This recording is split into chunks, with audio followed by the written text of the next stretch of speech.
Hi, my name is Mustafa Momo. Today I'll be presenting our work during the Microsoft Azure Responsible AI Hackathon.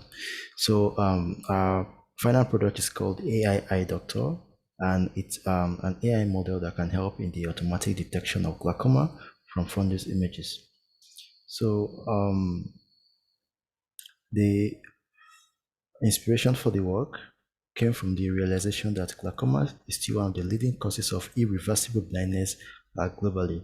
And this issue of glaucoma is very, very, very, very, very prevalent in sub-Saharan Africa, and especially in Nigeria, due to lack of resources and the paucity of ophthalmologists.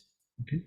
Also, the past efforts in computer-aided diagnosis involves a lot of pre-processing that places a high demand on compute power.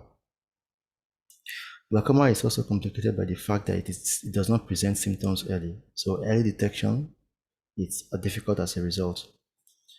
Now, in the chart below, you can see the prevalence of glaucoma globally, and these were projections made in 2011, and Africa, for instance, has exceeded the projections that were made in 2010.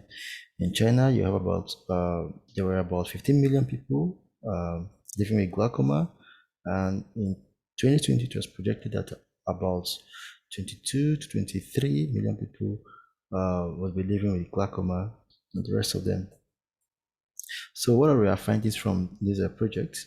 So we found that apart from optic dyscopy or retinal rim thinning, glaucoma is also symptomized by damage to retinal blood cells or blood vessels and localized notches.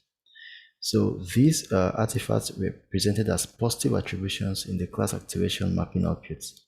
I'm going to show that in a bit. We also found that ResNet 50 architecture can classify fundus images without prior preprocessing, such as region of interest detection or cropping. So these are a couple of our findings, of our results. You can see when the ResNet model was used to predict or classify some of the images, one of them is the image from a Drishti dataset. We found that this particular image has glaucoma, and from the class activation mapping, we can see that the masked area is the disk area, okay? And you can also see for the second image here, which was from the Orica dataset, the disk region was also masked as the most important area for these predictions.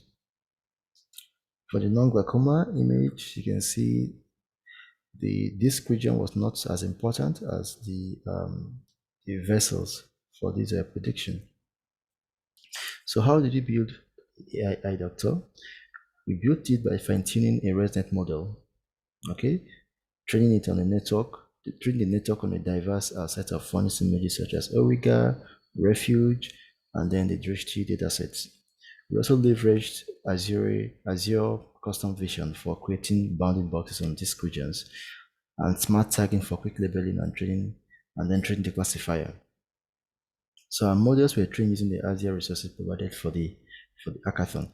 So we leveraged two approaches. One, our fine-tuning ResNet model, and secondly, we also use the Azure Custom Vision. Okay, Azure Custom Vision allows you to create bounding boxes and quickly um, tag your images, which is very, very, very useful for labeling. So from there, you can also train a classifier that can classify the fundus images. So some of the challenges that we experienced were during data collection. It was difficult to source for data, although we had to combine three different sources. But getting this data was actually a hassle on its own. And also labeling was taxing. Some of the images that were without labels, we had to label manually. All right, so we had to use some softwares to measure the vertical disk cup to disk ratios, right? And then provide the appropriate labels for the images.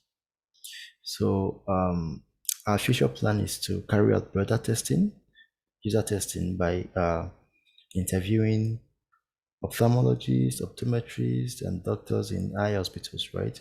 To get their feedback on how our product can help ease their work. We also are looking to integrate their feedback into our work and improve the model, then deploy our product, and then start a production service. Thank you so much. Thank you for listening.